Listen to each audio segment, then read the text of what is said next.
Somebody came and hooked it up. I guess Okay. it's this black one. I don't know if we brought, I don't know if we can, must be just stuck down in there. Okay. So I'm glad I didn't keep yanking on the gray one. I would have messed something up. Yeah, that is actually smooth. Who knows? Okay. It's interesting. Okay. Thanks, Dave.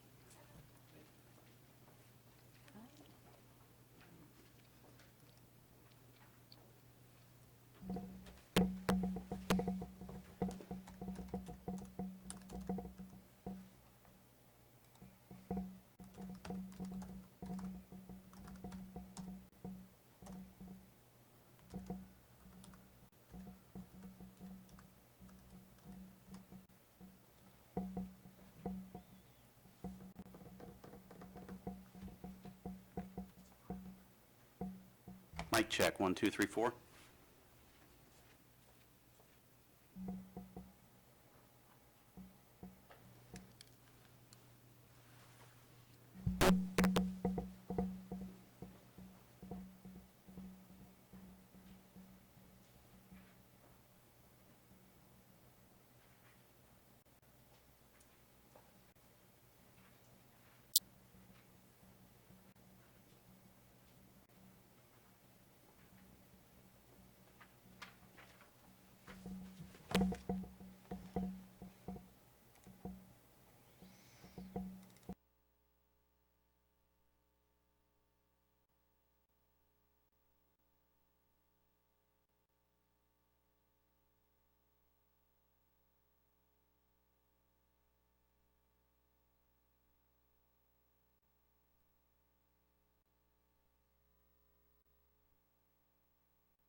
its place Yeah. because of like a proclamation or something.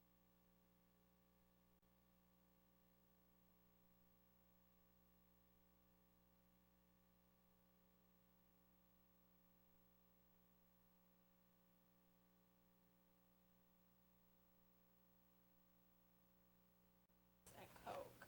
Mic check, 1, 2, 3, 4, testing, 1, 2, 3.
Go back and forth. Such a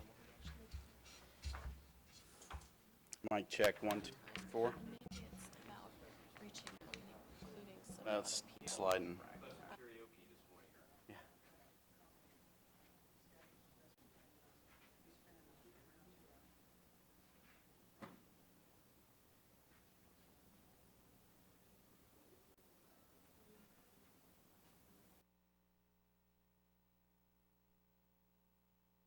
The whole key, I mean, your question earlier was to Mark. I think he answered it yesterday. I'm pretty sure, Bob and the mayor are going together. Okay. So that'll be a challenge. Check, 1, 2, 3, 4.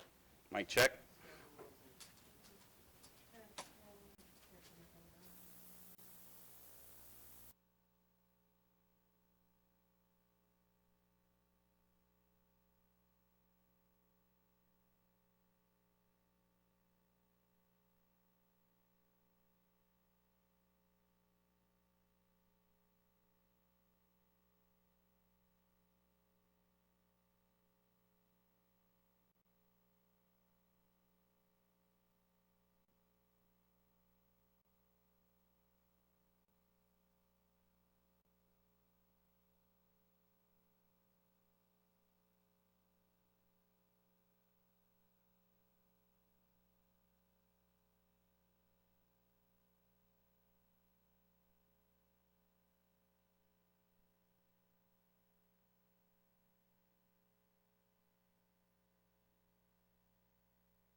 Morning, and welcome to today's Wichita City Council meeting. I'm Van Williams with City of Wichita Communications. Please remember to stay engaged and stay updated on city news by following us at city7wichita.gov and city social media channels at Facebook and Twitter. You can find news at those channels regarding a city survey related to government services and community priorities, the Tour to Wichita reading competition, and other news. Let's go to today's City Council agenda. The Council will hear reports and possibly take action on matters related to repair or removal of dangerous and unsafe structures, uniform and equipment contracts for WPD, the planning agenda, and other items. Good morning, Council. Good morning, Mayor Longwell. Good morning, Van, and good morning to all of those that are with us today, either watching us on some form of media or those that are in attendance. We appreciate you being with us this morning. I would ask that you keep our council member Janet Miller in your prayers. She is out of town on unexpected family health issues, and so she will not be with us today. And we will start out our meeting here this morning asking Pastor Bill Van of Iasis Christian Center to provide an invocation, and following that we will have the Pledge of Allegiance and invite you to join us for both of those.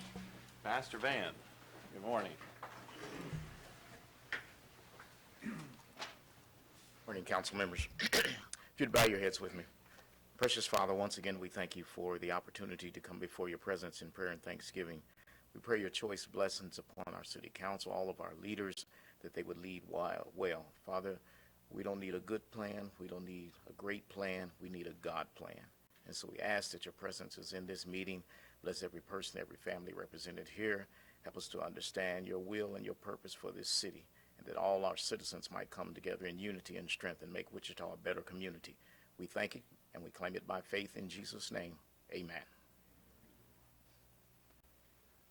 I pledge allegiance to the flag of the United States of America and to the republic for which it stands, one nation, under God, indivisible, with liberty and justice for all.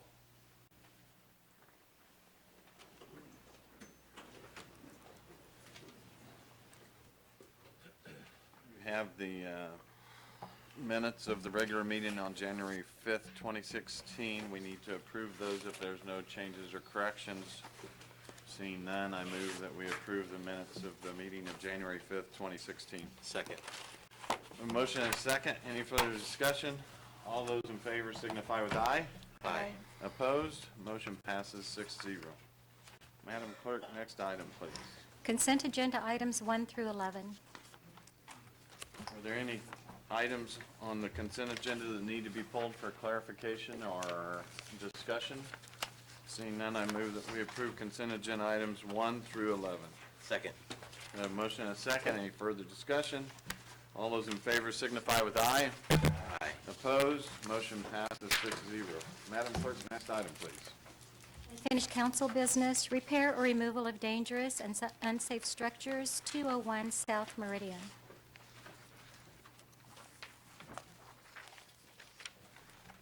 Good morning, Mayor, City Council, Deb Legg, Metropolitan Area Building and Construction Department. On August 18th of last year, the City Council conducted a public hearing to consider the condemnation of dangerous and unsafe structure at 201 South Meridian. At that hearing, the City Council voted to defer action and granted 60 days for the owners to make the repairs. Some work was done. Some windows were replaced and some paint was applied over rotted wood and peeling paint, but staff met with the owners and gave them an extra 30 days to get the work done. The work's not been done. Nothing has been finished. The premises are in terrible condition right now. We were expecting the owner of the property to show up at this hearing, but he hasn't appeared yet.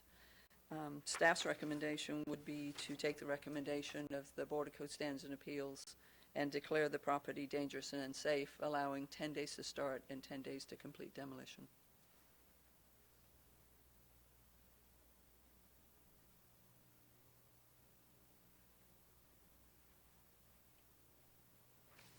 Councilmember Blueboy, have you had a chance to visit? Yeah, I haven't heard from the client, but I know, how many times have we extended this? Well, they had the 60-day extension at council and then an additional 30 days for them to try and get everything done, and Okay. nothing more has happened in that 30 days. Okay. I mean, I'd go ahead and like to take staff's recommended action. I would second that. Do you need any? Yes. I don't think you've had public comment yet. Okay. Is there anyone in the public that would like to address the council on this item? Seeing none, we will bring the discussion back to the bench. And you want to restate your motion then? I'd like to go ahead and take staff's recommended action to close the public hearing and adopt the resolution declaring the building to be dangerous, unsafe structure and accept the BBCSA recommended actions to proceed with condemnation. I would second that. We have a motion and a second. Any further discussion? Seeing none, all those in favor signify with aye. Opposed? Motion passes 6-0. Madam Clerk, next item, please. New business, HPC 2015-00049, appeal of a Historic Preservation Board denial of an installation of metal panel roofing material on a contributing structure in the Park Place Fairview Historic District, which is listed in the Wichita Register of Historic Places, the Register of Historic Kansas Places, and National Register of Historic Places. Before we even hear this, because this is in Councilmember Janet Miller's district, she knows more about this than any of us. I would be hard pressed to even hold a hearing without her present and her help as we try and work through this issue. So can we just simply defer it? Yes, the item may be deferred. What's the time frame? We know, is Janet going to be back next week? Is next week a meeting that we want to defer it to? That works. We have enough time to defer it. 1 week is fine. So we'll defer it 1 week to the January 19th meeting and bring it back then. Motion to defer 1 week. Second. A motion and a second. Any further discussion? All those in favor signify with aye. Aye. Opposed? Motion passes 6-0.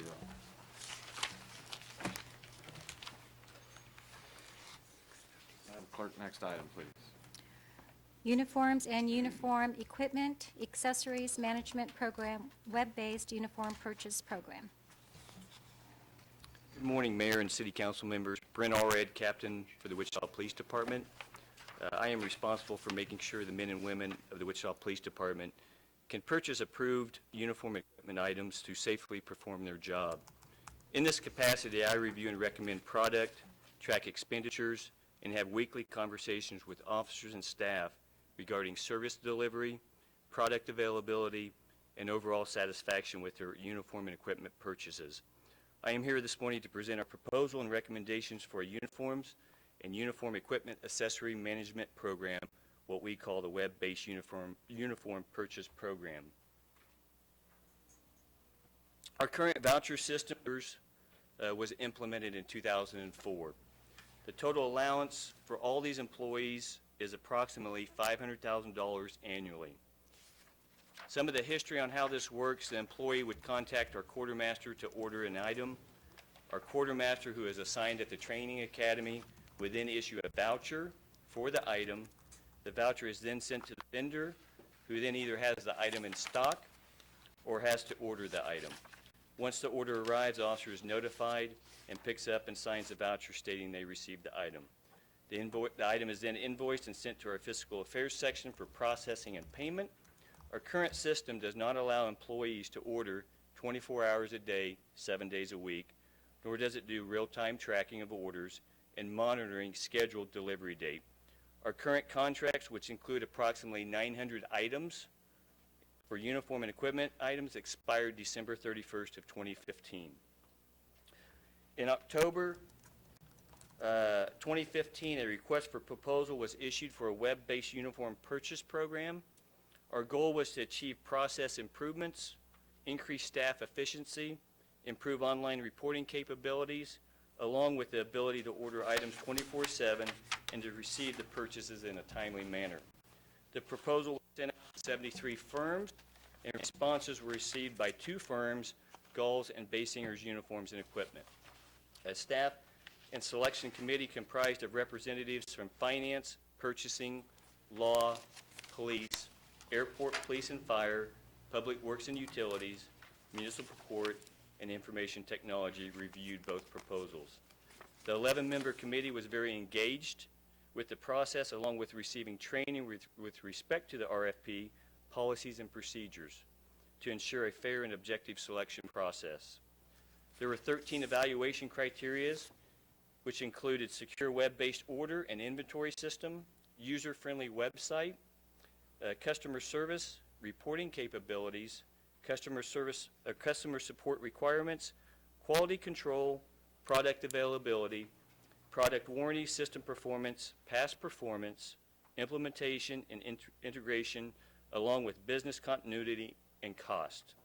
With respect to cost, we did learn early on in the process for one particular manufacturer that provided items under contract that one of the firms had the exclusive ability to provide pricing in response to the RFP, while other vendors were not permitted to submit pricing for bids until a contract was awarded. To ensure a fair and open competition, the city opted not to require pricing on these products from this manufacturer. However, we did require pricing from a cross-section of uniform and equipment items as requested to allow both firms the ability and opportunity to equitably respond to the RFP. A staff and selection committee provided feedback. Staff and selection committee provided feedback based on the aforementioned criteria, and 10 of the 11 members recommended Gulls LLC as a provider for equipment and uniforms to the Wichita Police Department. Gulls has been in business for 48 years, servicing public safety. They have over 1,200 suppliers, 550,000 active products, 4 private labels, with over $45 million of on-hand inventory, and has agreed to open a service center in Wichita, Kansas that will have on-site inventory, on-site alterations and repairs, a kiosk for orders, returns, and on-site samples and measuring. This will be dedicated to contract employees and not open to the public. As you can see, this was a very involved process that ultimately affects approximately 700 employees. In speaking with several employees in the Fraternal Order of Police, they are all very supportive of our recommendation. Contracts for Gulls includes the City of Austin, Texas, San Antonio Fire Department, and Lexington, Kentucky Police Department, with a number of other large departments. Law Department has reviewed and approved the contract to form. It is recommended that the City Council approve the contract and authorize the signatures.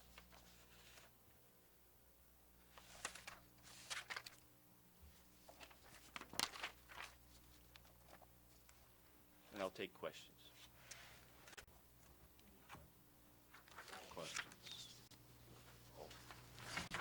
Are there any questions at this point?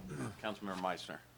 Yeah, thank you. Captain, just I'm not sure that how relevant this is, but is this a decision also that would require the new chief out of respect to review and approve, or is this routine that's below the pay grade of a chief input? Current Interim Chief Mosley has been involved in this process. The goal of this would be, once we get this implemented, the new chief will have a lot of input on what new uniforms we may acquire. There's going to be a uniform committee developed. We had an old one, but some of they're not involved as much as they were in the past, so we're developing a new one. The goal of this would be the uniform committee reviews products, and then we take that to our executive staff for their approval if they approve of those equipment and uniform items. So I assume the new chief will be very involved in the uniform process. I'm just curious out of Sure. new on the job when he We comes may be in. wearing blue, I'm not sure. Okay. Thank you. Any other questions? Yes, Brian Fry. Thank you. Captain Arway, could you talk a little bit about the review process going forward? I understand that this is a one-year contract with an option to renew. How is the process evaluated during the course of this year? We will look at, obviously, we look at pricing, because that's a big part of it, and the safety items that we can purchase.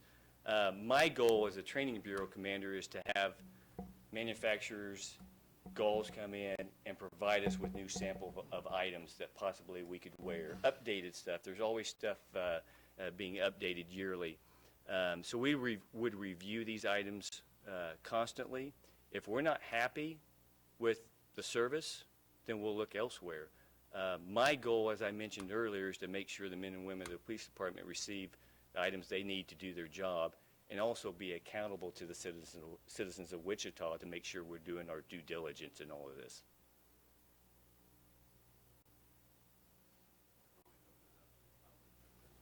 Questions at this time? We would invite any of those that are with us today that would like to address the city council on this agenda item to come to the podium. Is there anyone that would like to address the council?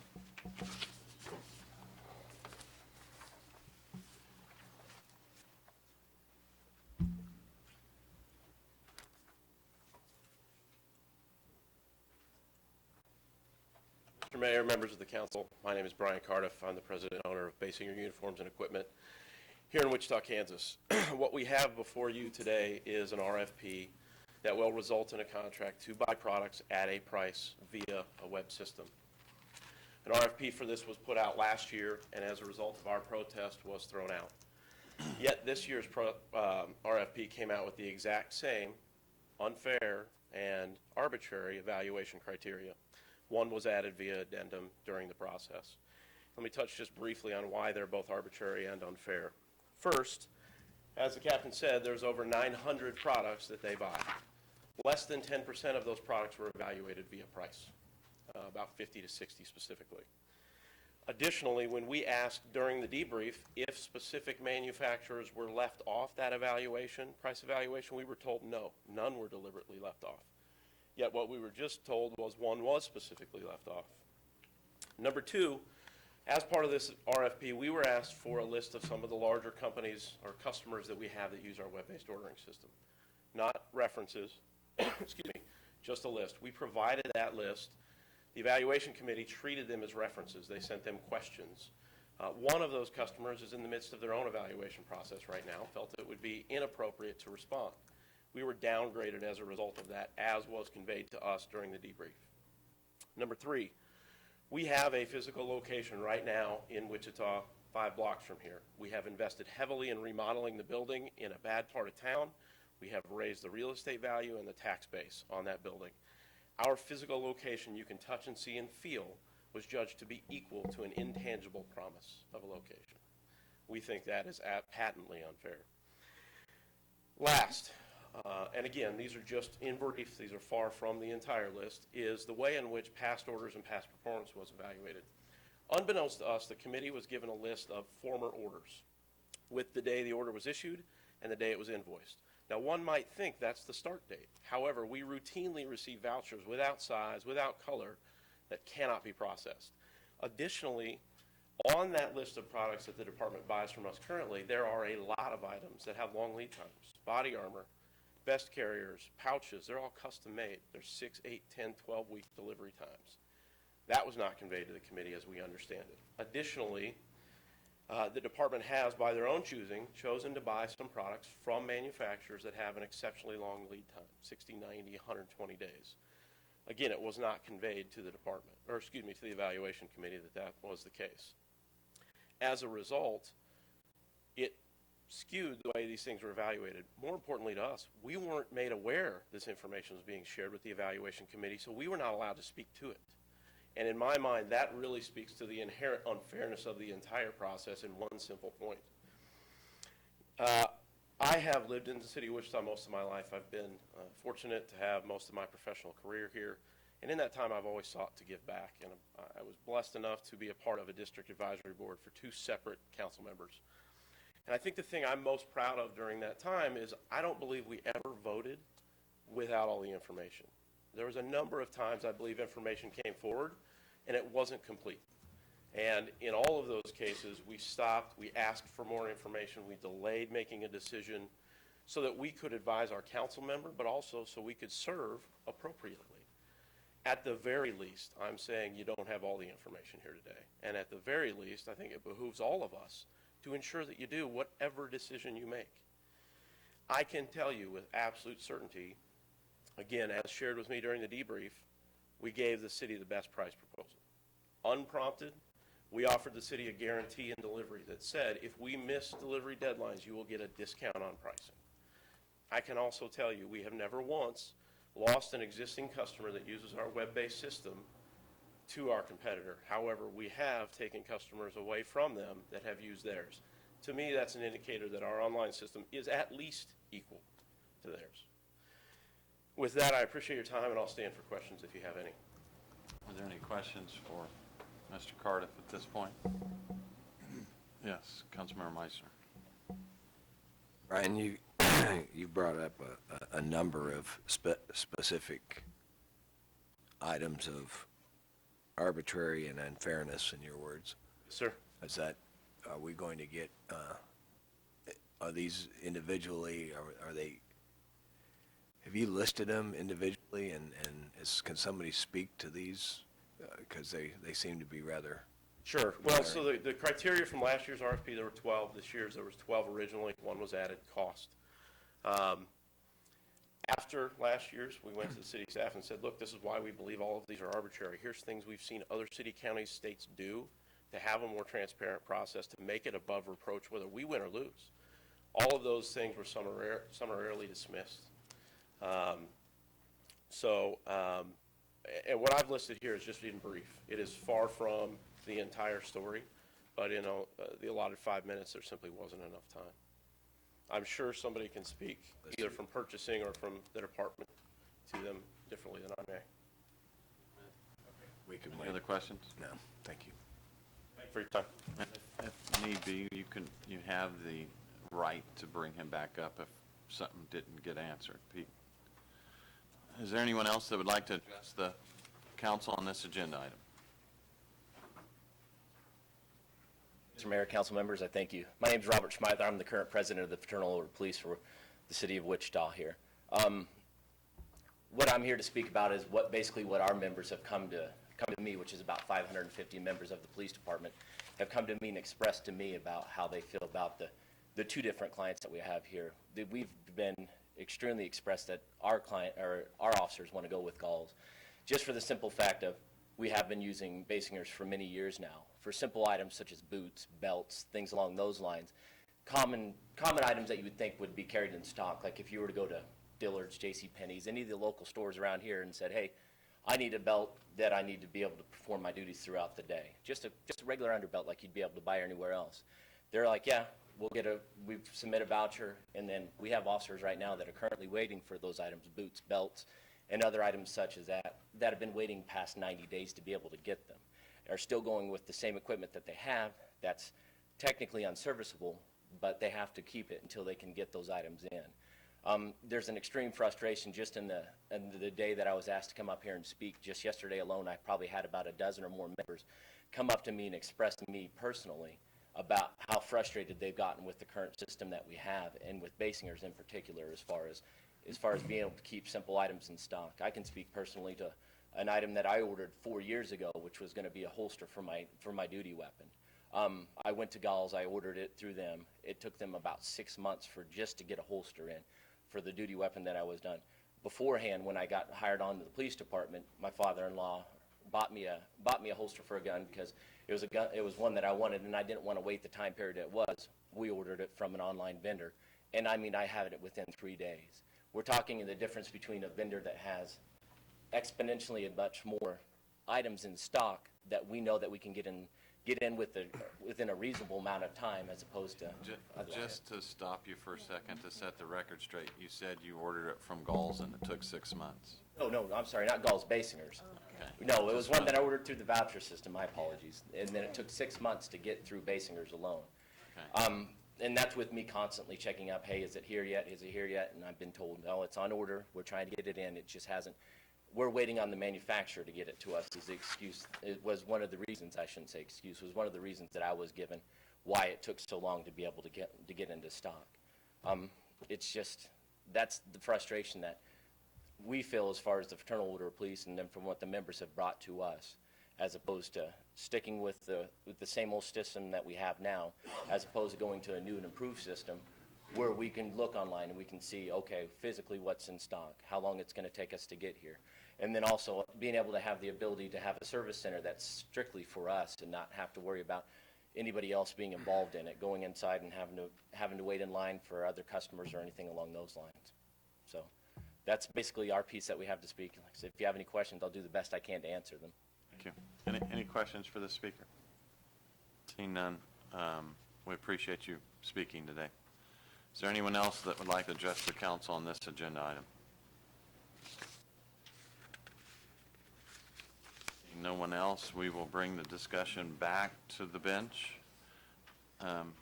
Yes, Councilmember Meissner. Here, can I ask, can I get some clarification back from Captain on the Sure. bid, or whoever represents the evaluation criteria? So we've just heard, respectful that RFPs and bid evaluations can be very complicated. But what I think I just heard was the speaker was suggesting that I would call it customer service. I mean, lack of delivery, lack of having basic, I don't even know what, I assume belts are considered basic or standard to have. So inventory, customer service problems. Was that, when you mentioned that there was 13 criteria, was past performance or that kind of stuff one of the criteria on the current and the bidders? That was included in past performance. There are some members on the committee, of course, that are not law enforcement, that have no idea about past performance. Mr. Cardiff mentioned the voucher report. A voucher report was provided to the committee so they could see. A voucher report is stuff that we've ordered that's still open, that either hasn't come in and officers have not been able to receive. And we get those from each vendor. We get them from Gulls and we get them from Basingers and any other company. Basingers does provide currently the majority of our equipment, so you would assume that voucher would be more lengthier than Gulls because of the product.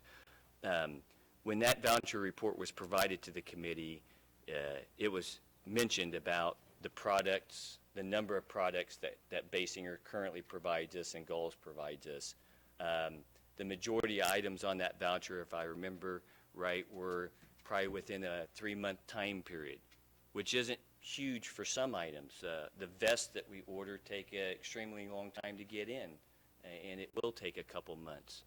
But there's other items, gloves, belts, that was on that voucher report that, typically I would expect I could go, or an employee could go to a business and they should have that item in stock. And that's not the case from what I've been hearing from the members. I've been out at training for about 1.5 years and have dealt with a number of issues with product availability, timeliness of service, and I think as Officer Schmeider with the FOP mentioned, it's quite frustrating at times for the employees, and especially when we have approximately 700 employees that need items. Okay, and then one other question. So the recommended company, Gall, or is that the name of them? That's correct. Okay. So Mr. Cardiff mentioned that he has brick and mortar office. Is Gall strictly an online ordering, or are they going to have a building here with these standard belts and stuff like that? Yes. I believe it's in the contract, but we also discussed this too. Gulls will put in a brick and mortar building in Wichita. A location hasn't been determined as far as I'm aware of currently. I know originally they were looking in the area of Kellogg and Tyler, but that may have changed. This would be a building where they would have staff on site that officers could go to, receive sizing, actually order items, return items, pick up items, and it would be solely exclusive for law enforcement, not to the general public. Was having a location or a building a physical building for, like you said, measuring and things like, was that one of the criteria also? That was, yes, because in there talked about alterations and those kind of things that we need people in Wichita here that officers can go to and get sized and altered and so forth. So it was an important part of this, that we would have a location in Wichita that the employees could go, order, pick up items, and with that was a positive that they were going to add a location here. As you know, Mr. Cardiff and Basingers already has a location in Wichita. Okay, so in the evaluation, it was deemed equal or neutral that one had a building and one had promised in their proposal to have a building? That's correct. Okay. Thank you. No more questions, Mayor. The reality is, I'm going to tell you, I think this is a lot for us to digest. And I want to say first, I'm pretty pleased because the manager and I have had multiple discussions about our process to seek out any type of new vendor. And so we've worked really hard to ensure that that process is relevant, that the right mix of staff people sit in on that committee, and that they get the right information.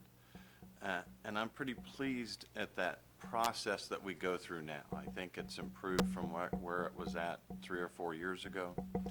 I think we continue to work hard to make sure the process itself has a wide variety of folks that can provide a wide background of insight to the selection process.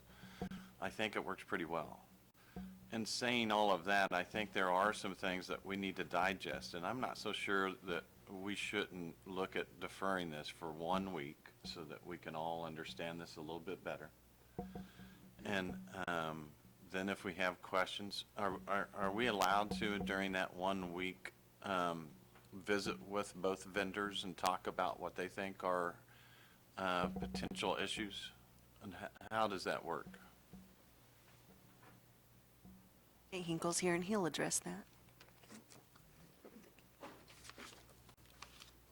Way to pass the buck. He's advised the purchasing department on this matter. All right, you come to the podium.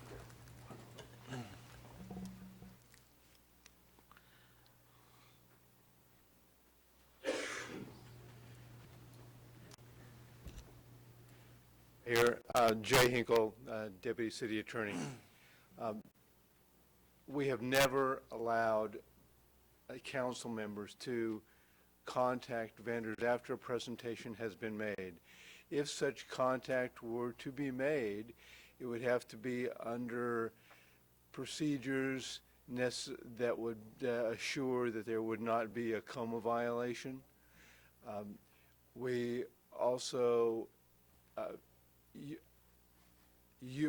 try to make very clear through the presentation process that when individuals make their proposal or present their bid, that they put forward to the city and ultimately to the council all the information that they wish to be considered.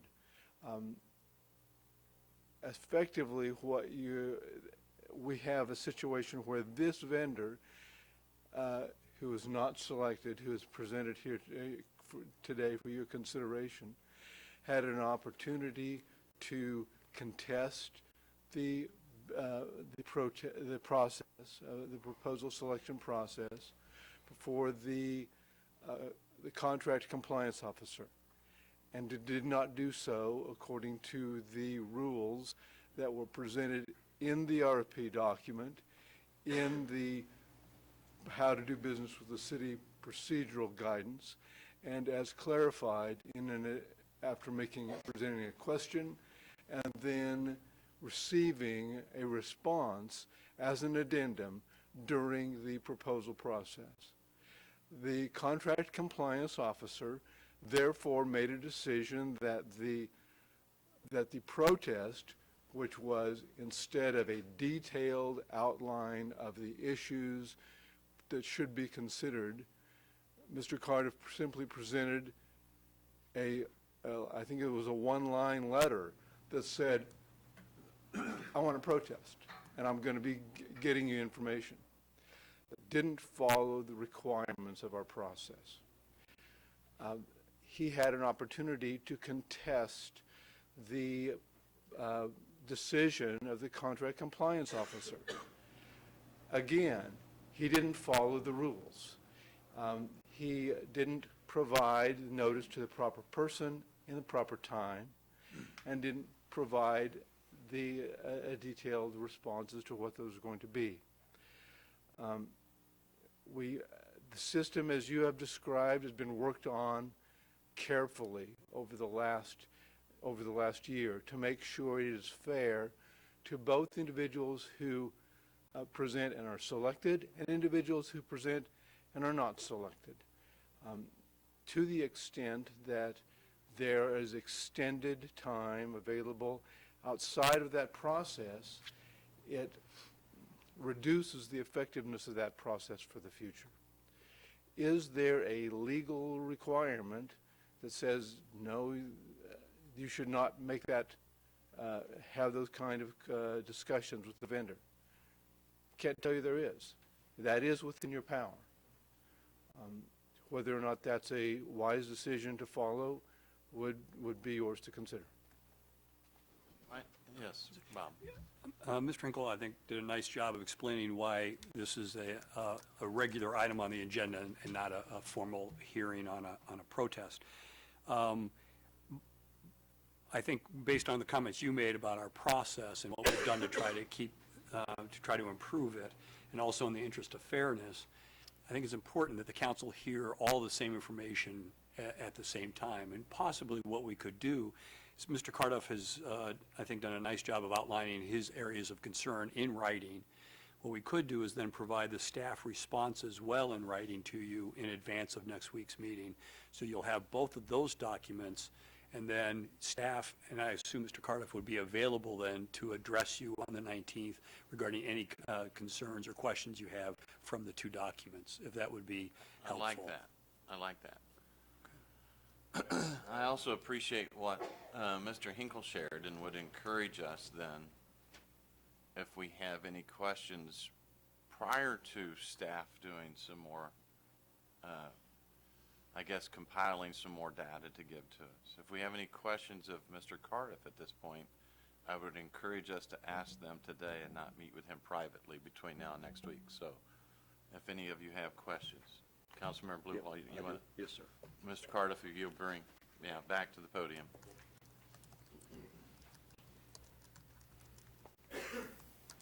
Yes, sir. Thank you very much. Of course, thank you. I've heard from a number of officers about this, and the major concern I've heard is lead times. And I've heard stories of a year. I've heard some very, very long lead times. And the comment you made earlier that you said your web-based system could compete with anything that Gall's had. I'm curious why then for these long lead times? I guess I don't understand your business model to where if they weren't utilizing the web system, or why would they have to wait that long and Gulls could get something in 3 days? So a couple of things. First and foremost, I think the process that exists right now, the department's process, is one of the core issues. If we can be sent an order without sizes, how do we process it? And that happens, on the day we did our presentation, we had 68 vouchers we couldn't process. They were sent and it said shirt. It didn't say medium, it didn't say green, or it said holster. It didn't say right hand, it didn't say left hand, it didn't say what gun type, even though there is a section in that voucher where that information can be put in. That happens routinely. So there's one example. Another example is there is a specific vendor that suffered during the downtime some financial difficulties, and it was the vendor that at the time the department got the majority of their duty gear, their leather from. We saw POs of 6 months, 8 months, 9 months. What I have always said to any of our customers is we're not flawless. We make mistakes. We'll be front and center. You'll hear it from me. I'll own it. We have been requesting open voucher reports in an Excel format so we can efficiently process them for months. If we had been given the opportunity during the evaluation process, if we had been told, hey, this is what we're going to show the committee, we would have researched every single one of them and been able to speak to them, to give fact, and to not be focused on, well, this is what we hear, this is what we're told, but to be able to say, order by order, this was sent over without a size, or this was on back order, or, hey, we made an honest mistake on this one, here's what the issue is. Additionally, with a web-based system, and keep in mind, we've been offering the department as their primary supplier, not their entire supply list, but just the majority, our web-based ordering system for free for 3 or 4 years. They could have turned it on at any point. At that point, instead of an officer calling their quartermaster or emailing, leaving a voicemail, leaving an email that may not have all the information, so their quartermaster doesn't have all the information to send to us, and so she sends an incomplete order, the web system allows them, when they order, to put all the information in. In fact, it requires it. You can't order a shirt without a size. You can't order a holster without a gun type. And so that would immediately eliminate one of the more significant issues with the current system. We're just as, if not more, frustrated by the current system. I don't want to oversimplify it, but why isn't it just as simple as sending back an email, hey, this is an incomplete order, I need a size, I need What we've some been more told by the information." department is that communication is between the quartermaster and the officer. The quartermaster sends us the order, and if sizes are needed, the officer's made aware by department personnel. That's what's been relayed to us in terms of how we're supposed to do business.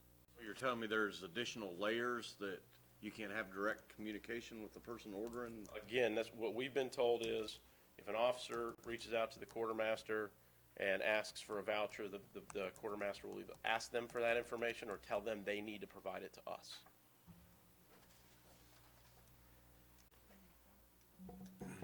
Also, Yeah, Councilman Meister. so, based on the previous comment from the legal, were you aware, and in your opinion, were you aware of the rules of protest? This is outside Sure. your business. This Absolutely. is the rules of. Well, I think And did you file, in your opinion? So, the first protest, we have 72 hours, 3 business days from the time that we are notified. The city can take as long as it wants on their side. We have 3 business days. That in and of itself to me is an inherent flaw. However, the city, when we requested But Brian, hold on. Is 72 hours typical of a protest period on all of our RFPs? For the city, yes. It is? Okay, all right. That's standard for the city of Wichita. Well, But, oh, sorry, go ahead. that's not, I'm sorry that it's standard. It may not sound right. 5 days, I'm not sure what 30 days, Sure. but that's what the rules are. Yeah, and Okay. if I could finish. All right. We requested a debrief, as is our right, as part of the RFP.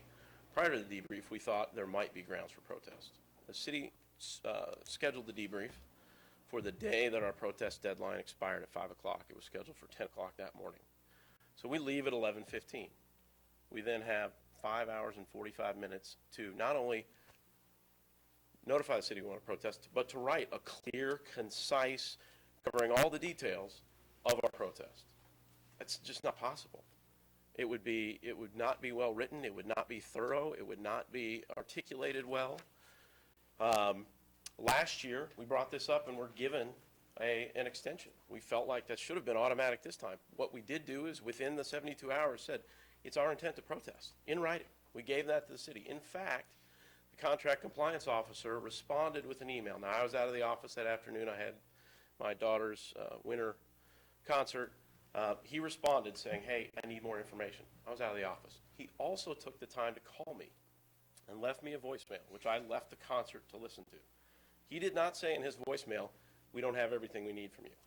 He didn't say there's a problem with your protest. He just said, hey, I sent you an email, wanted to make sure you knew. It was a perfect opportunity to say right then there was a problem. Again, I stepped out to listen to the voicemail.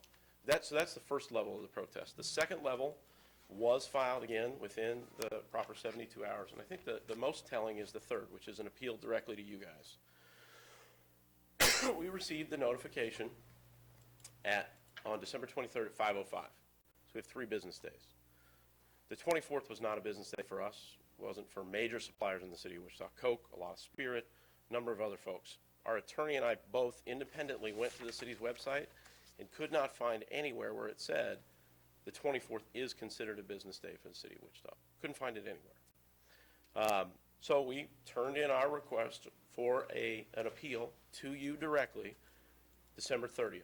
So the 28th, 29th, and 30th were the 3 business days as we understood them. To juxtapose this just briefly, yesterday I received an email from my bank and a letter saying, hey, just a reminder, Martin Luther King Day is Monday. We're closed. Yet the city, we can't even find it posted on the city's website anywhere where the city is saying, hey, the 24th is a business day, even though major employers in the city don't consider it to be one. So we feel like, again, we've done what we can do, but we think that the way that the process works is flawed. And there's been countless opportunities to work with us. We've gone out of our way to work with city staff, and so we are where we are. Don't we post our holiday schedule? We couldn't find it. You couldn't find the holiday when I brought schedule? that up to the city auditor, she never said, here's where it is. Our attorney and I totally independently went to the city's website and started looking. What she did say is there was a media release that was, well, we're not media, so we wouldn't get it. So that's what I know from city staff. If I understand this correctly, you were told that you weren't going to be awarded the new contract. Did you submit just a one-line letter saying we want to protest? Absolutely, in writing in the first 72 hours. But we didn't have adequate time to have a detailed outline of everything. But you did submit that within Absolutely. the 72 hours? Absolutely. Okay. And then you were offered a debriefing as to why you weren't awarded that. So you've had that opportunity, which is kind of a leg up on. I don't know. I don't know if that's offered to other people. I just know it's offered. I think it's offered to everybody, winners and losers, but the city staff could speak to that better than I could. I don't know. But it was during that, the things that we learned about information being shared with the evaluation committee that we weren't made aware of, that directly influenced how we were evaluated, and that we weren't given the opportunity to speak to, as well as a number of other things that made our decision to protest. So you mentioned that we kind of went through this process a year ago, and they were teetering on not awarding you the contract a year ago. Did you sit down with them at that point in time and learn why they didn't want to award you? And then did you implement all of those best practices to ensure that that wouldn't happen again? Well, I think let me be as specific as I can off the top of my head. In last year's debrief, we were told we barely lost. What's interesting about last year's process is while the evaluation criteria were identical to this year's, the system specs literally were cut and pasted from our competitors' system specs. We thought that was an issue. There was, for whatever reason, and I was never told specifically why last year's process was thrown out, it was thrown out. The challenge is at that point, we have no long-term contract with the city. So we haven't had a long-term contract with the city for the police department for almost 2 years. So it's been 60-day extensions, 90-day extensions, 6-month extensions. How do we as a responsible company stock adequately for 30 days when a number of those things are only ordered by the police department here in Wichita? We don't have other customers that buy them, and our manufacturers simply aren't going to take them back.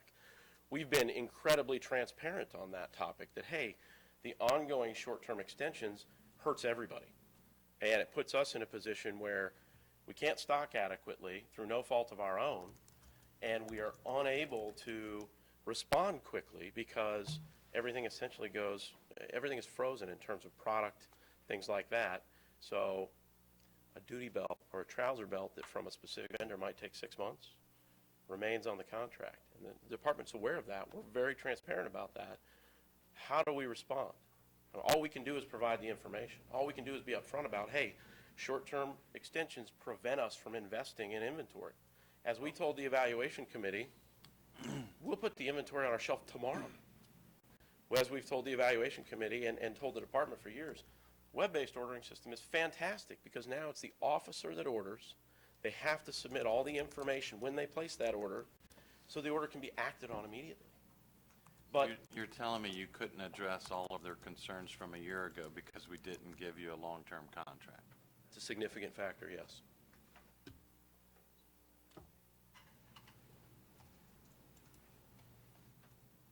I will add that what we've turned into the city thus far as protests, we're only representative of major points. It's the tip of the iceberg. It's not everything, because we expected to be here in an extended protest hearing in which we had time prior to properly prepare the documents, submit them to you 4 days prior, that would have included everything.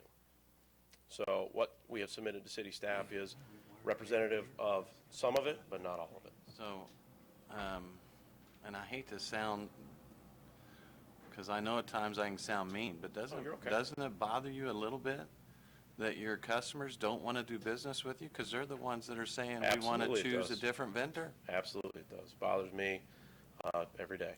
Let me ask a question. If as a customer you set me up to fail, what am I to do? I'm not sure they see it as setting you up to fail. I think they there's see it always as been giving you an opportunity as a small business person to do some innovative things and do things that are going to make them want to do business with you. We've offered them the web system for years for free that would help eliminate the core issues. Additionally, I think there's always a disconnect between, for instance, take the vest carriers that they wear, the green ones we all see them wearing on the street. When they spec'd that in, we were quite clear about the fact this is a custom make. Nobody else in the country uses this color. The pouches on it are custom made. Yet we'll have an officer that will come in and be frustrated that that pouch isn't on the shelf. We've been crystal clear with the command staff. It's a custom make. I expect that the command staff has shared that with the department members. I mean, you know, by and large, I think we've got a great command staff here. I don't know if that's read and digested. I don't know what they know. And again, when an officer's in the store upset that we don't have it on the shelf, yet we've been very clear, hey, this is a custom-made item, there's a disconnect. And for me, I believe the web-based ordering system, regardless of who it's through, addresses the vast majority of those disconnects so that they are off the table, so that you can see inventory, you can see lead times, and the officer who's placing that order isn't doing it through a third party and not directly with the vendor. They're doing it direct, so they see all that information. It sets their expectations on the front end. Thank you, Mr. Cardiff. Are there any more questions of Mr. Cardiff? All right. Thank you. I think Bob has offered up something that certainly I would appreciate, and that's going through that documentation and providing us some information that will help us ultimately make our decision. At the end of the day, it's not this council that's going to be buying uniforms. It's our employees that want to buy the uniforms. And we have a process to vet new vendors or old vendors, and I think it's pretty thorough. So again, I would encourage you, if there's anything else lacking, visit with Mr. Cardiff today at this hearing. I would ask that you not contact the vendors in between today and next week, because when we get this information, we certainly can digest it and then bring them back up and ask them questions at that point in time. And so, knowing that Bob's going to get that to us in a week, my motion is to defer this for 1 week. Second. We have a motion and a second. Any further discussion? All those in favor signify with aye. Aye. Opposed? Motion passes 6-0. Councilmember Meissner was about to say something. I just want to make sure that we address all I was council gonna- issues. I was just going to comment with all the dialogue today that I think this is the right approach to what the manager had recommended. So I totally agree with this process. Thank you. Thanks, Pete. Madam Clerk, next item, please. Repair or removal of dangerous and unsafe structures.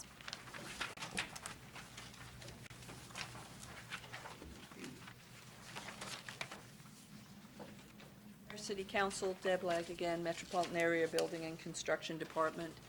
On November 2nd, the Board of Building Code Standards and Appeals held hearings on 3 properties referred to you today for condemnation action. One property was represented by the owner. That property is 1343 South Water. No one appeared for the other two properties. On November 24th, we submitted a report with respect to the dangerous and unsafe conditions at those three properties. 633 South Green in District 1, 1343 South Water in District 3, and 138 South Sedgwick in District 4. Notices of the hearings were published in the Wichita Eagle and sent to all owners and interested parties. As far as 633 South Green, we've had a housing case on this for 10 months. A violation notice and pre-condemnation letter were issued. We've had numerous tall weeds cases and a nuisance case on this property, resulting in contractor cleanup and mowing costs of $1,188. Staff also secured the property in 2014 at a cost of $75.44. The structure is currently open. There's some miscellaneous debris and tree waste on the premises. Additionally, the 2011 through 2014 taxes delinquent in the amount of $1,659.04.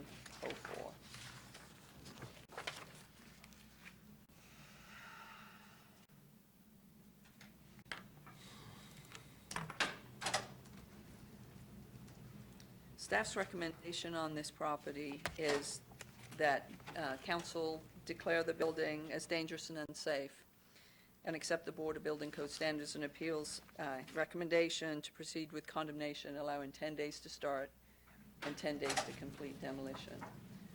There is no one here present to speak about the property. I'll stand for questions. Okay. Any questions before I ask? Is there anyone in the audience that would like to address the council on this item of 633 South Green?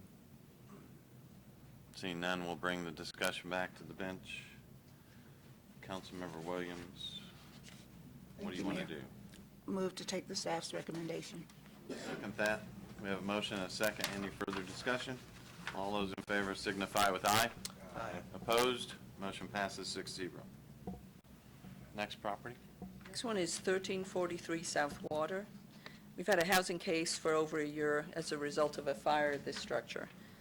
A violation notice and pre-condemnation letter were issued. The Board of Code Standards and Appeals worked with the property owner for over 7 months, finally voting to send the case on to City Council at their November meeting because no progress was being made. The owner has recently obtained a building permit. A building inspector has been through the property with him and explained all of the items that he needs to repair. He has actually, we were out there yesterday, and he's actually made quite a bit of progress on the front of the property. He feels he can have the exterior, I'm trying to get to the front pictures. He feels he can have the exterior completed within 60 days, weather permitting, and then he will start work on the interior of the property. But exterior is the only issue currently. He's maintaining the premise clean, the structure is secure, the tax is current. Does have a special assessment still hanging on for a lot cleanup in the amount of $531.72 that needs to be paid. You said 541? $531.72. Staff's recommendation would be to give him that 60 days so that he can finish the exterior. I think he can get done. These pictures were taken because they have to be turned in so early before much of the work was done. But yesterday we saw a considerable amount of work to the front of the property where most of the fire damage was to the outside. Any And questions? Mr. Karstad is here, by the way, today. Okay. Any questions at this point? I just wanted to see if the property owner had anything that they wanted to add. He's hard of hearing. Mr. Okay. Karstad, do you want to speak to council? Since he came, I'd like to give him an opportunity.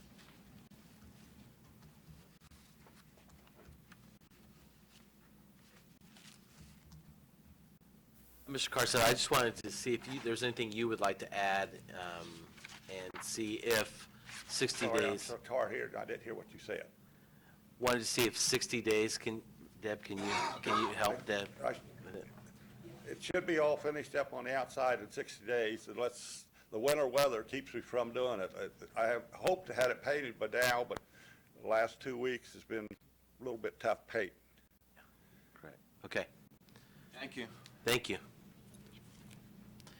Is there anyone else in the public who'd like to address the council on this item?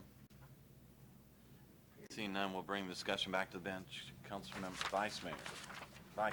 Councilmember, Vice Mayor, you know, whatever. Deb, I'd like to take your recommended action, but knowing that you never know what's going to happen with the weather, just give you guys leeway. If he's making significant progress, I noticed that there's new windows. Even in this picture, there's new windows. A lot of money has been spent to get this thing, and it's a great-looking house. I'd hate to tear it down. Everything looks good except for fire damage. So I'll take your recommended action, just give you some leeway there to, as long as he's making some progress. So thanks. That's my motion. So if there's, make sure we understand this, if there is significant progress being made at that 60-day window, we're not going to tear the property down. Right. And as a matter of fact, if that was the case, I wouldn't mind it being brought back Just to so that us. we can be updated. Yeah. All right. Thank you, Mayor, for the clarification. All right. We have That's I my would second that. We have a motion and a second. Any further discussion? All those in favor signify with aye. Aye. Opposed? Motion passes 6-0. Next property? The last one is 138 South Sedgwick. We've had a housing case for a year and a half on this property. A violation notice and pre-condemnation letter were issued. We've had numerous toll weeds cases and a nuisance case at this property, resulting in contracted cleanup and mowing costs of $1,151.63. Staff secured this property in 2013 at a cost of $887.87. The main structure is secured currently, but the accessory structures are open. There's some bulky waste, scattered trash, tree waste, and tall weeds on the premises. The taxes are current, and there are no special assessments currently, so all that's been paid. We have not, nobody represented this property at the board, and we haven't heard from them. It has, and it's kind of hard to see in these pictures, there's some serious structural issues to the foundation. There's some severe cracking through concrete block walls, vertical cracks, multiple places, and major shifting. And that's one of the biggest problems with the property.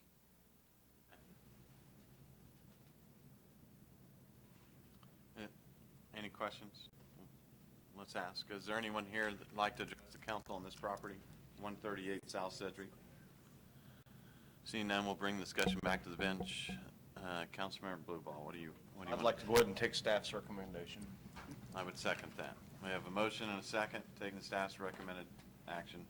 If there's no further discussion, all those in favor signify with aye. Aye. Opposed? Motion passes 6-0. Madam Clerk, next item, please.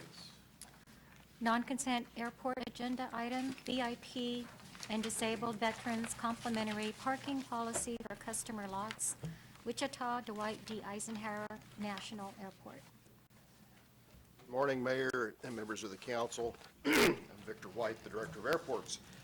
The item before you today is an opportunity for you, sitting as the governing body of the Airport Authority, to set a new policy going forward with respect to whom gets free parking passes at the airport.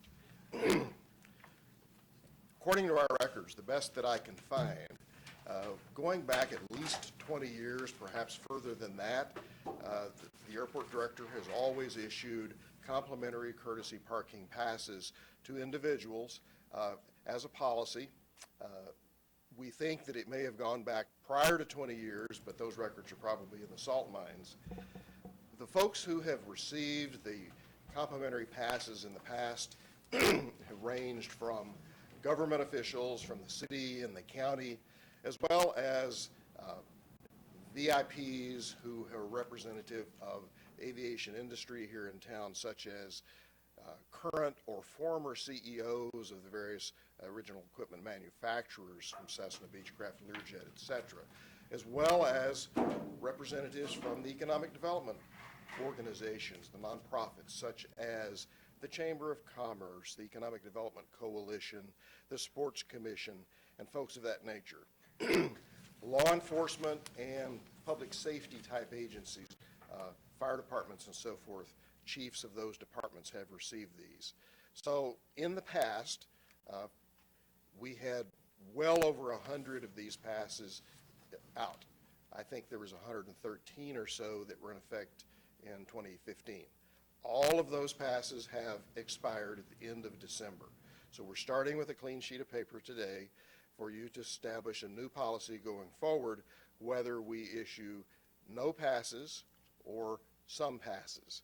Now, for reference sake, the airport board has discussed this on several occasions and voted twice. They voted in early November. I believe the vote was 6-4 at that meeting that no passes be issued going forward. After reconsideration for several months, last week they voted again. This time the vote was 11-1 with one abstention to recommend that you do go ahead and authorize a policy to issue parking passes. They identified particular groups that would be eligible for receiving these parking passes, and those are City of Wichita. In particular, each of the departments would be issued recommended 2 parking passes or more at the discretion of the city manager. Law enforcement and emergency service agencies, local post-secondary public educational institutions, specifically meaning WSU, local nonprofit tourism or economic development related agencies. Those are the ones I mentioned previously, the Chamber of Commerce, the EDC, and that sort. Elected or appointed governmental or advisory boards of the city and Sedgwick County, meaning the City Council, the County Commission, and the Wichita Airport Advisory Board itself. So those are organizations that they have focused it and narrowed it down from the original large group. Their recommendation this time eliminates passes for the industry CEOs, both current and former. So that was probably a dozen or more individuals there. There were also folks from local businesses such as heads of banks and that sort of thing. So they have eliminated that particular category of folks. So when we built the new parking facilities, one of the things that we did is that we installed electronic equipment that allows the use of a proximity card that can be issued, and those cards can be tracked both by date and time of entry and exit. So if we issue these cards, we would know who is going in and out of which particular parking lot and how frequently. So we would have data available to track those. We couldn't do that in the past with the plastic manual cards. It was strictly, you would show the card to a cashier and they would open the gate and let you out. The new passes, you will not have to interact with a cashier. We have the proximity card reader similar to what we have in the City Hall garage.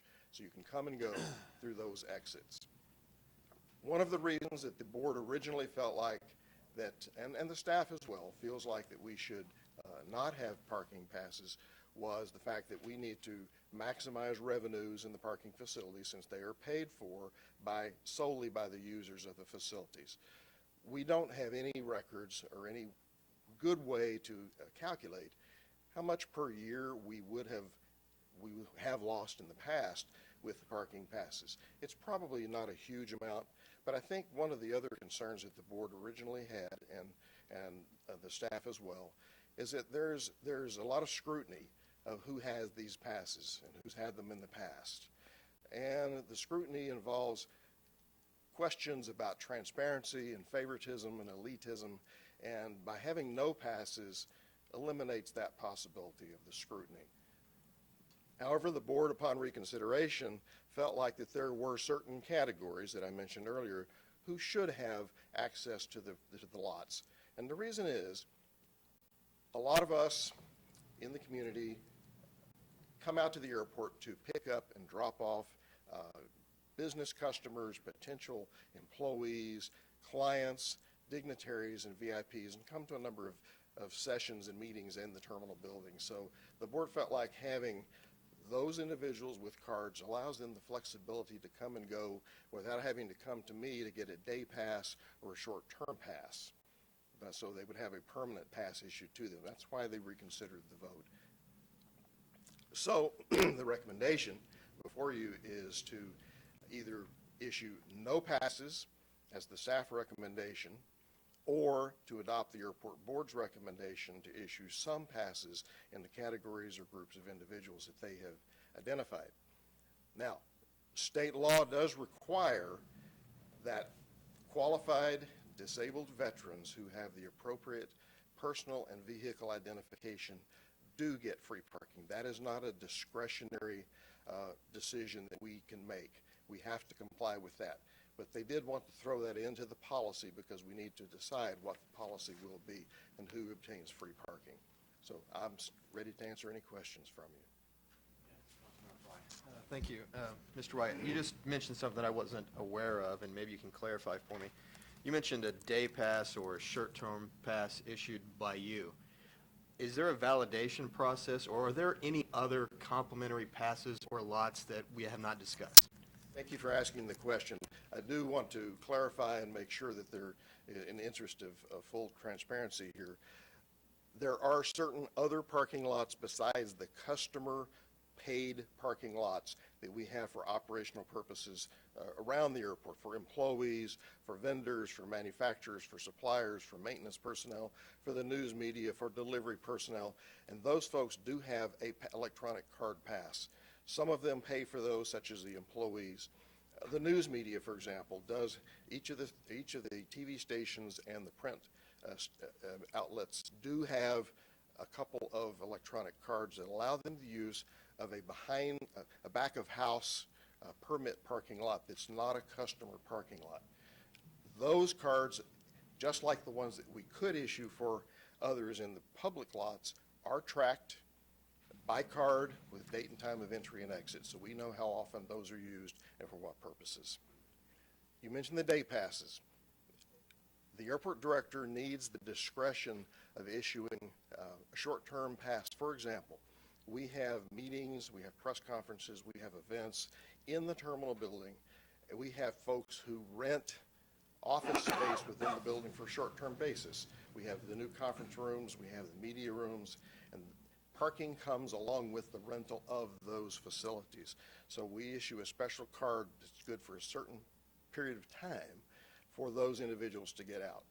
When we have the honor flights, for example, there's usually 50, 60 or more folks who come out to drop off or pick up the veterans who are coming in on an honor flight. We issue a day pass for those folks to get out of the lot. So what I'm referring to in the new policy is permanent, identifiable passes that we would have no previous ability to say you can use it or can't use it on a particular day. Once the person gets the card, they're allowed to go forward at their discretion. Any other questions?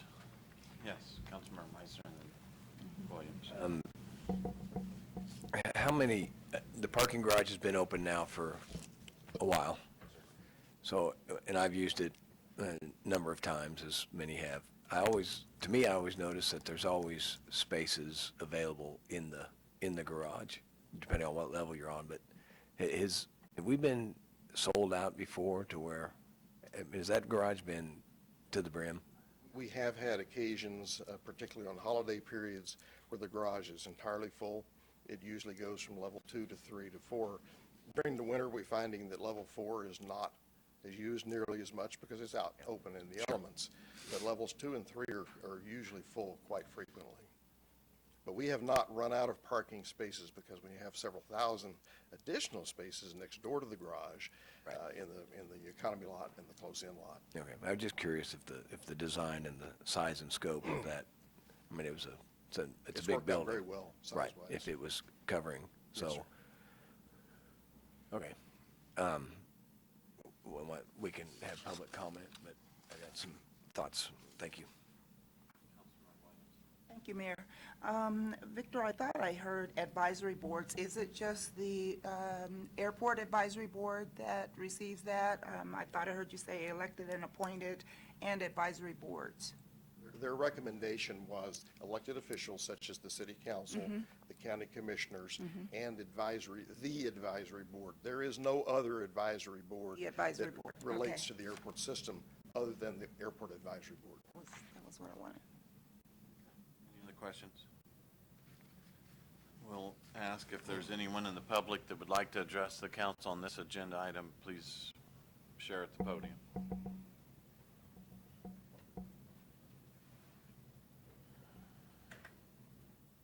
Monty Wright, 1721 South Lulu.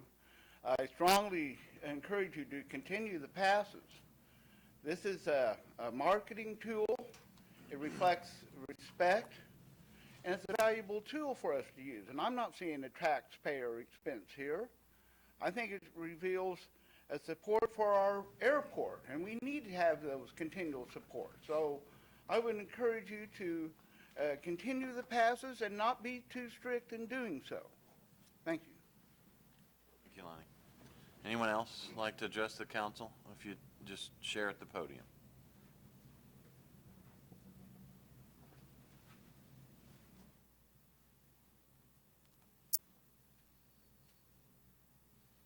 My name is Sybil Strum. I reside at 326 North Walnut Street. Yes, I am for some of the passes for the veterans and the wheelchair patients. But as he said, it's going to be a little bit hard on him. That airport is running pretty smoothly. I've been out there. I have not took the planes, but I am admiring the way it has grown. And I think it would be a little bit hard on him. But the veterans, and like I said, the wheelchair, they need it. Give favoritism to them because, you know, the military, they fought for our country for freedom. The wheelchair people, it's hard on them to get around. And possibly some of the elderly people too. Thank you.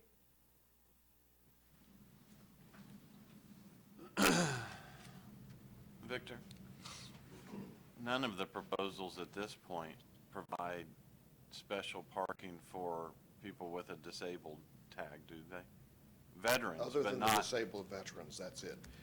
Okay. Several years ago, the council allowed us to stop the free parking for all disabled, and that was during the construction period. And one of the reasons that we had recommended that to you all at the time was that over in the past, audits have shown that we were losing over $100,000 a year by offering free parking for anyone with a disabled permit. There's a sizable percentage of residents in the county alone who have disabled hang tags or license plates. And so the potential impact on the revenues of the airport is pretty significant by allowing anyone with a disabled tag to get out for free. So we're not recommending that that be reinstated, nor is the board. Anyone else in the public want to address the council on this agenda item? Seeing none, we will bring the discussion back to the bench. Further discussion. Where do you want to go with this? Yes, Councilman Blueball. I guess I just have one comment that, you know, we are routinely out there for meeting individuals or, you know, other types of business. And the only issue I have is if we go and get reimbursement for it, then we're taking taxpayer money away to pay for our parking at the airport. So I do have a little bit of a problem with that. I agree with that. I would add that if we're doing business, and I kind of like the fact that departments get 2 cards or whatever the number is to check out. So similar to when if we have to borrow a city car to go to Topeka or whatever. Which isn't too cumbersome. And I'm willing to, I would agree. You say why, what your business purpose is, and you need it for either a visit for a meeting out there, or you need it because you're doing business on, a conference and you're gone 3 days. So I kind of like the theory here, and I think I think the elimination, nothing against the businesses in the past, but they are, when they turn in expense, their customers, their revenues pay their expenses. Right. in what Councilmember Bluebow is referencing, I totally agree that I would feel guilty filling out an expense report that the taxpayers would have to pay the $15 or whatever, Right. when it's been said that there's spaces out there that are sitting empty. That's a good point. And I think that's a key point that you asked, Councilmember Meissner. I mean, if the garage is full and it's at capacity, you know, that's a different issue with some of the passes too. But if there's available space, that kind of changes things. And I want to add to that, in fairness to the business community, and I've talked to several of our business leaders that have received free passes, that they were fine by those passes being eliminated. And some of them were almost embarrassed, and some of them didn't even know they were getting free passes. Maybe their underlings were taking those free passes. I don't know, but at least the business leaders that I have spoken to had no problem whatsoever at the city polling those free passes for some of those business folks. They would not intend to use them. And clearly, if somebody's doing business directly, such as the sports commission that's benefiting the city, or Visit Wichita is, Which we I could see occasionally that go those on are, they trips, can be, I mean, if they can, like when I travel for my business side that's non-city, and I don't expect to use a parking pass for my non-city travel, or if it's leisure or whatever. So, Councilmember Pride. Well, and that's one of the luxuries we have with the new system. It is trackable and accountable, whereas before it was just show a card that anybody could pass along or have, or employees or whatever. With this system of being able to check out and being able to put against a calendar to make sure that that is what it was for and everything, much more comfortable with that process now. So Victor, if we go with these proximity passes, you obviously can track who's using it by department or by issuance. So you're going to issue them, let's just say, to the city of Wichita. If we issue some to the county, you would know if it was county that used them or city that used them, and those kinds of. Absolutely. And we could even issue them if we wanted to, I suppose, even by department. If we wanted to issue some to the city manager's office and let him hand some out, city council's office. And then have to be checked out. Right. And, yeah. That was the thinking that staff and the airport board had, was, for example, to issue a couple to the Parks Department, and the director of that department would decide who gets to check out the card on a case-by-case basis. Same thing with the city manager's office. He would have, in the past, as you know, each person had a plastic card with their name embossed upon it. We would not do that this time. Right, you just Even had the if we proximity issued it card. to an individual, our records would show who had card number 12, but it would not be printed on the card. And I'm going to share that this is probably the first discussion we've had on issuance of parking passes in the now almost 9 years that I've been involved on the city council. So we're going to kind of make sausage today from the bench, and I'm going to suggest whatever we finally come up with, that we probably don't wait 9 years to reevaluate what we're doing today, that we take a look at it again maybe in a year from now, because it will change my perspective on some of the passes potentially that we may decide on today if the garage is full totally to capacity. Maybe we change a few things, I don't know, and encourage different types of parking out there, which you can do by eliminating passes. I mean, we have some park and rides that are pretty convenient to use.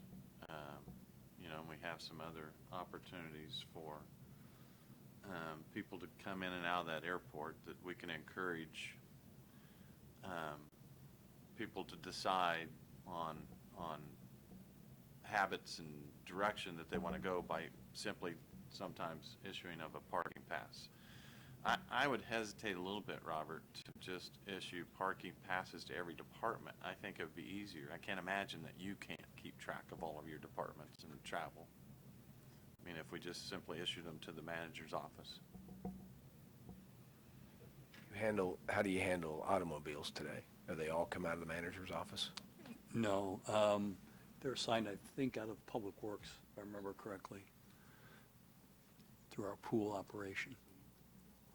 Is there a central gathering spot for getting the keys and all that stuff? Right, but I wouldn't want to trust, if this is the direction the council is going, I wouldn't want to trust it.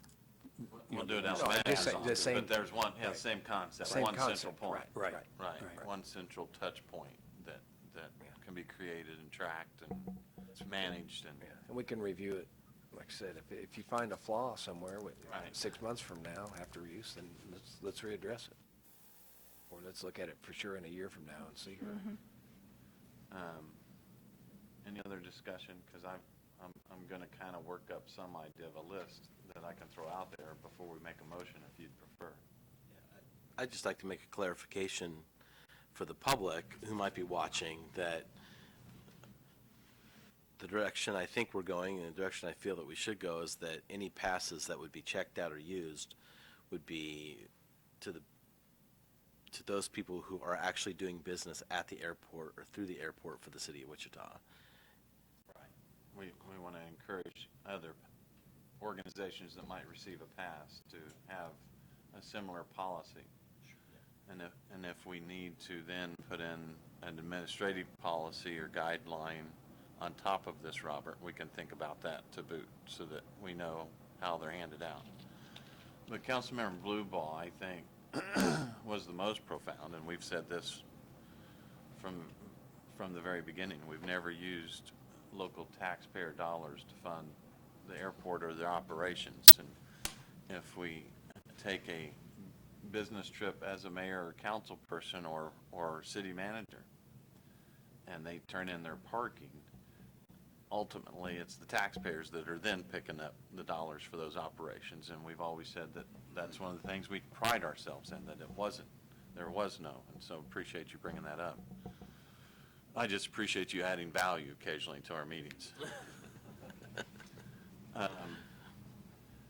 I would lean to providing the proximity passes. We can talk about the number. I mean, there are times when, between staff and council members, I mean, I would guess on any one given month, we could easily exceed 15 or 20 passes, not all the time, but there will be moments in time where the city might need 15 passes. We can try that and then adjust to that. The county, I would think, would be very similar. I would think that we would want to offer our friends at the county a similar opportunity. And, as far as doing day business out at the airport, or in some cases if there is reason for some of your folks, Victor, to travel on city business, I'm fine too at them grabbing these proximity passes and would tend to want to do some of that versus some of your other ways that you issue passes, so it's more trackable. I think your current day passes probably aren't trackable. They're not. They're a manual system. And some of those are, for example, are issued to contest winners if we have a special promotion, or to a customer or passenger who had a poor experience with an airline or with the terminal. I'll offer a week's free parking for them in the future as a consolation. And we have folks who do the surveys for us in the terminal with the kiosks, and that we have once a month we have a raffle, and of all of those entries someone wins free parking for a week. So there's things like that that we do to encourage the airport use. As far as extending it really much beyond that, I'm asking this council their thoughts, because I'm not sure we ought to extend any of them to the business community at this point anymore. I mean, they can cover that, as Councilmember Meissner said. The gray area is the advisory board, the airport advisory board, and that's a hard one. Again, If, Mr. Mayor, if I can chime in here a little bit based on what the council has said and what you've said to this point. We can if the primary use of these passes is for city-related trips, we can put an AR together, probably, and I'll have to rely on Jennifer, but probably would also put a council policy together, because that would govern the council's use of those passes, which isn't controlled through the AR. Concern I have with going beyond that, for instance, the county would not be governed by either your council policy or the AR. So we would have no way of enforcing other than through audit procedures, I guess, and then we'd have to go back to the county and ask them to justify the use of that card. So we do have an accountability issue there. And then if you extend it beyond anyone else, it would be very difficult for us to keep the travel business-related, city business-related versus personal. So the assignment of cards to a board or to some of the others that are listed in the refined policy would be very difficult, and it would require a lot more monitoring on our part. And again, I think what your policy is, you want to try to prevent abuse. Right, that's fair enough. Hey, let's try this. Let's just look at, and we can play with the number. I'll throw out 15, maybe 20, that we use combination city manager's office, council office, that we track and hand out. Again, I'm willing to extend them to the county with a clear understanding that these are intended for business travel only, because they're going to have the same problem with the county commissioners travel and turn in that receipt. The taxpayers are on the hook, and so we'll let them develop whatever tracking or policy they need to on their side of the street, with the understanding these are only intended to be used for business purposes only, not for leisure travel. And then whatever wording that we need to comply with, the state regulations involving disabled veterans, we ought to put into this new policy. So the motion and a play with it, if you're ready. Go ahead, Councilmember Meissner. Related to your comment, Manager, about like not being able to policy the use of by the county, Sedgwick County officials, if we're filtering all of our requests through your office or whatever the holding company is, can we not have a central request form from outside agencies like the county to the county manager says, hey, we need those kind of things, and then that's okay too. And then we'll issue cards or permits based on one requesting agent on behalf of their agency. I don't want to be Getting to one government, easy there. I don't want to get too bureaucratic, but I mean, my comfort level would be greater if you said that these were available to the county if the county were to adopt a policy similar to what the council has. Sure.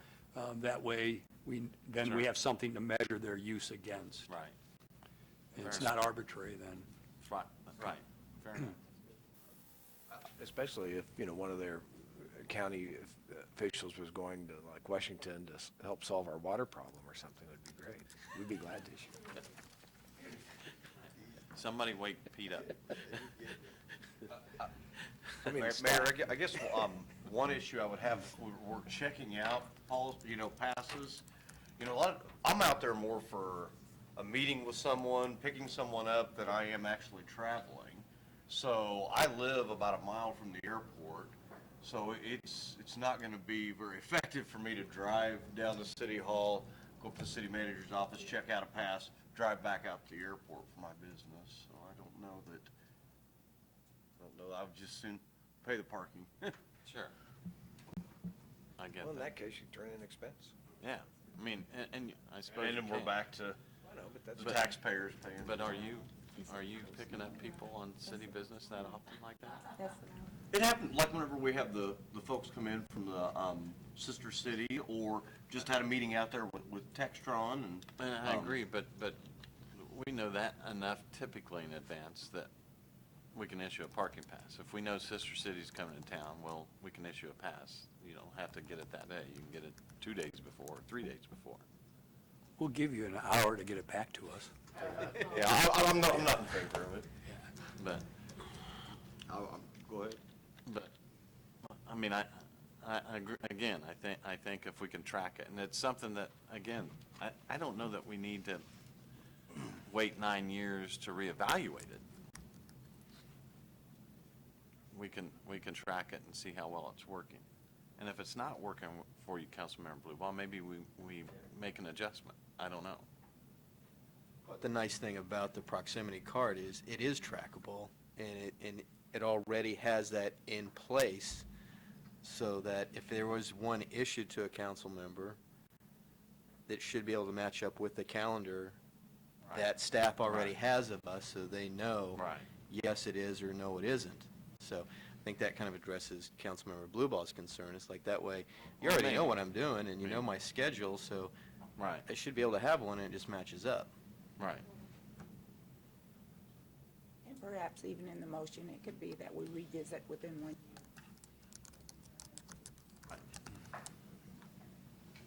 Okay. Do we require a motion? Did we address advisory boards, the airport advisory board yet? Well, again, that's the Into the tough sausage one. mix here. That's the tough one. I mean, how do you? Well, they're a volunteer board who has I business. totally get that, but they have, when they come out to use the do garage. business, do they have parking? Don't use the garage. Airport board monthly meetings are not held in the terminal area typically. They're in my office, so they don't need to use the garage. They have different parking arrangements. They do. Perfect. For the routine things. Now, as Councilman Blueball said, when they come out to pick someone up or drop someone off in respect to business, then that's usually unpredictable. And as that's far the as I'm hard concerned. part. That's the hard part. And if I may, that was one of the things that a number of the board members have told me since last week, is that they are concerned about the efficiency of whatever system we set up. And some felt that it would be more efficient if the card were issued to an individual council member, commissioner of the county, or board member, so that you wouldn't have to check the card out, because we know who it's assigned to. The hard part is going to be addressing what Councilmember Blueball brought up when sometimes aviation folks want to meet at the airport on short notice.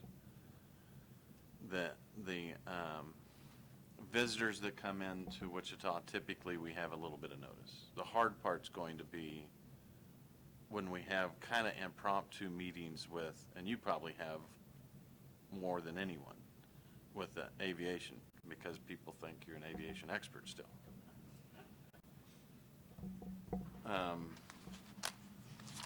So I don't know if that can be addressed this way. I think the trackability says it all. Yeah, I think if you give one to each of us, you have a number and you can say, you know what? He's out there. Yeah, I think you can still issue to individually elected officials, both on the city and the county side. And just still, we're going to live by a new policy that we need to develop, that it's used for business only. Exactly. So when we issue proximity cards, we're going to then want them issued just for the city council office and then for the manager's office. So you can track them each. Can you do that? Do that. I think it creates Develop a policy. And anyone else that travels on city business, even if it's your airport authority that occasionally might want to travel on business related to the city, we can still issue them a proximity card. And the rest of their parking is covered by other types of parking because they're meeting in your office, not at the airport itself, which is close to the airport, but. All right. Then I would move that we first comply with the state of Kansas laws regarding qualified disabled veterans. And then we issue proximity passes to the city council and to the city manager's office, and that we direct staff to develop both an AR policy and a council policy to ensure that the passes are used just only for business. Question, Mr. Mayor. Do you want to include Sedgwick County government in that motion?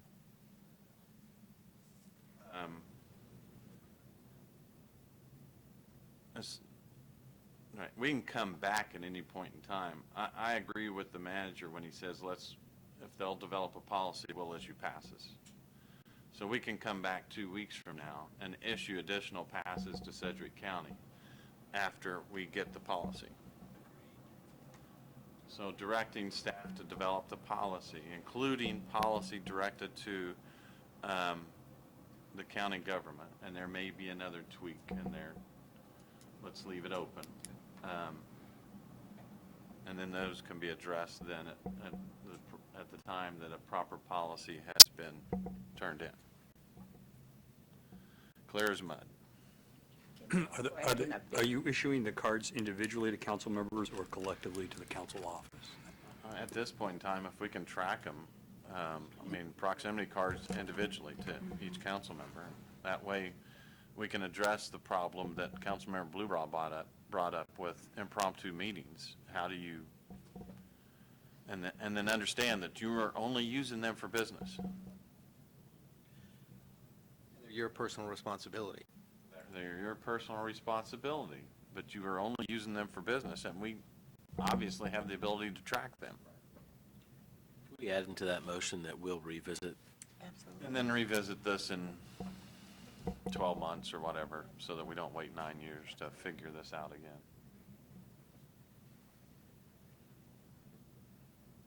I know we don't like to make sausage from the bench, but Now I know why. After this exercise, I don't want to do any more. Exactly. Yes. Mayor, what about the Chamber of Commerce, Visit Wichita, EDC groups? Those will be issued through the manager's office. Okay.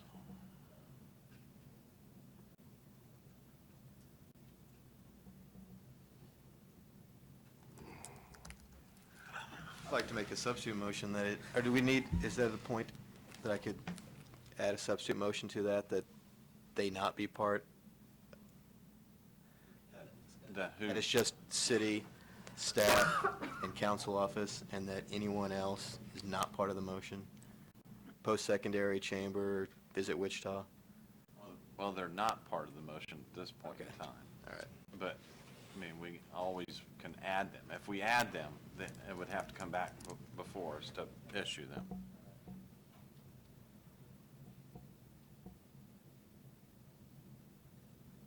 All right.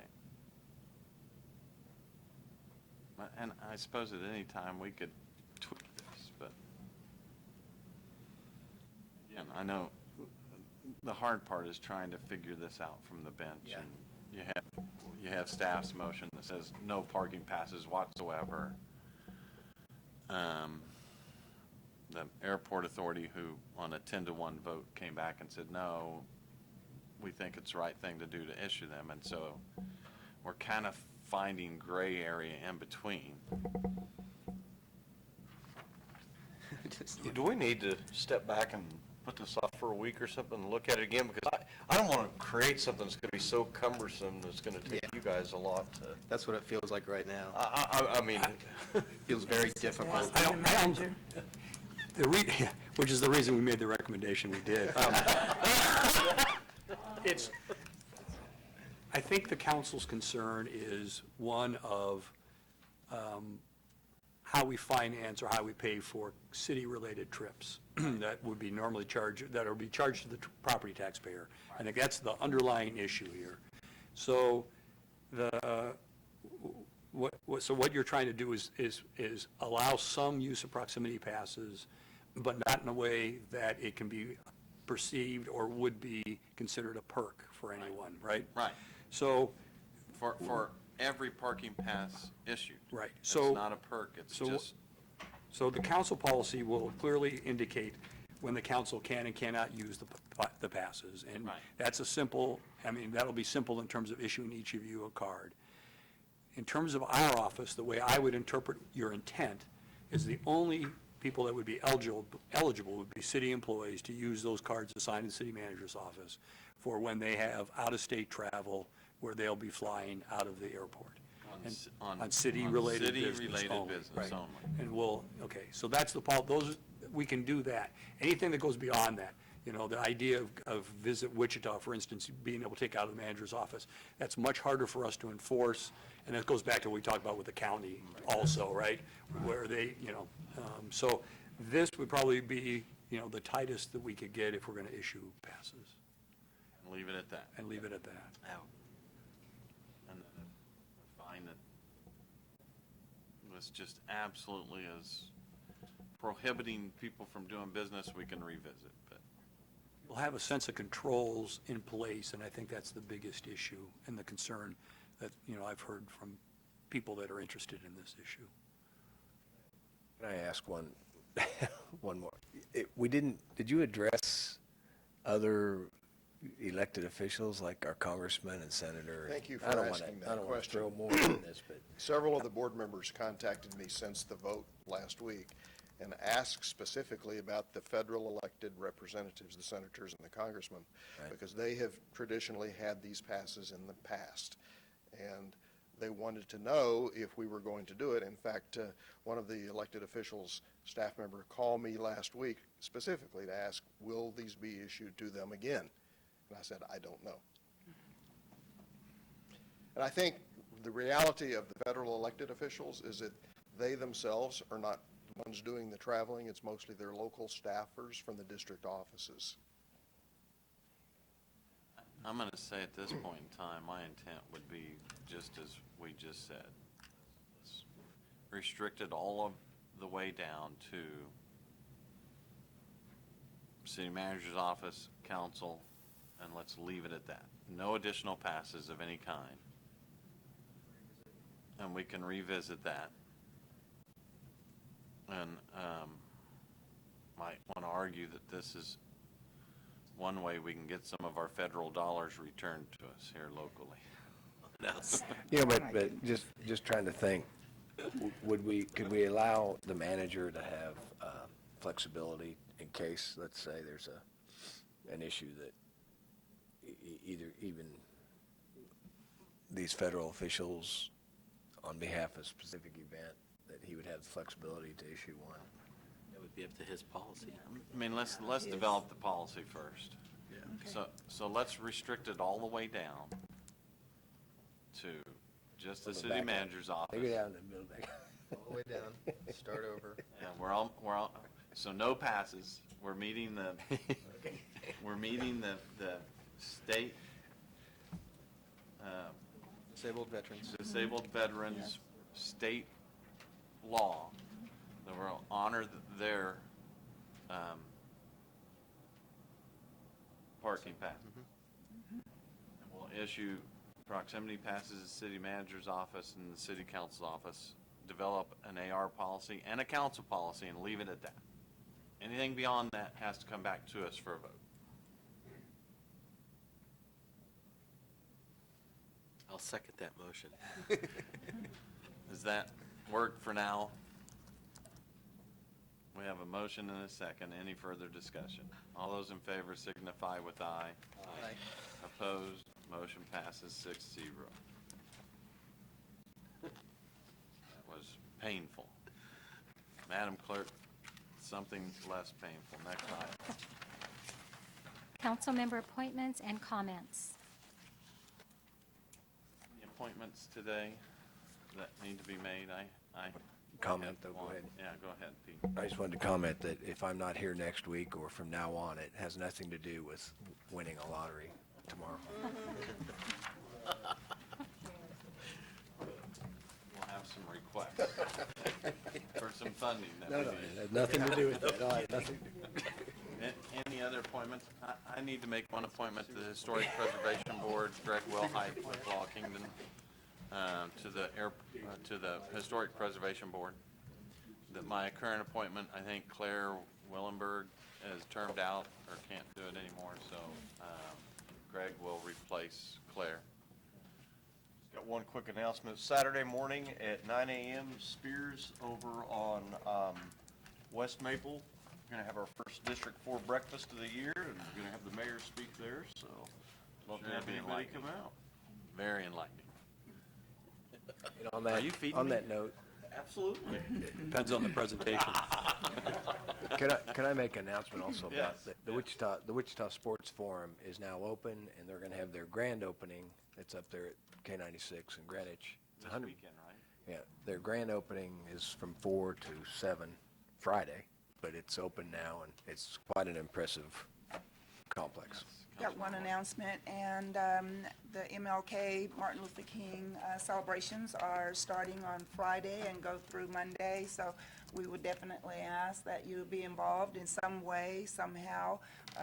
It's not a day off, it's a day on, and I think the mayor and I are speaking Monday at the Ministerial League, I think. So we invite everybody to be involved They in want at me to least speak? one. I don't know, they may want you to just stand there with me. No, I think you're slated to speak. No comment. No, I think you are speaking. And my only announcement is that the mayor is part of a production Friday night at Kansas Newman, Laughing Feet. So if you want to see the mayor on stage, come and buy a ticket, and it goes to a good cause. It's Laughing it's a Feet, is that Laughing Feet. F-E-A-T, F-E-E-T? I just had a visual. Don't kill that visual. So, motion to approve the appointment is made. Second. We have a motion and a second. All in favor signify with aye. Aye. Opposed, motion passes 6-0. Now, our work is not done yet. Before we adjourn, we have a executive session that we need to hold, and you think 30 minutes total? That would be sufficient. Too early for lunch, so let's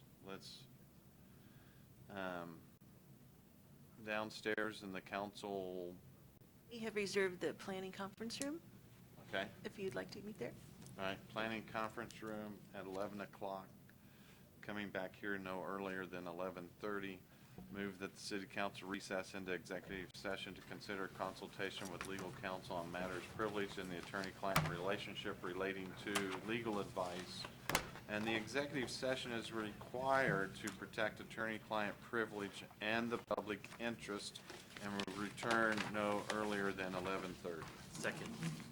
Motion and a second. Any further discussion? All those in favor signify with aye. Aye. Opposed? We need to be in executive session over at the planning room conference.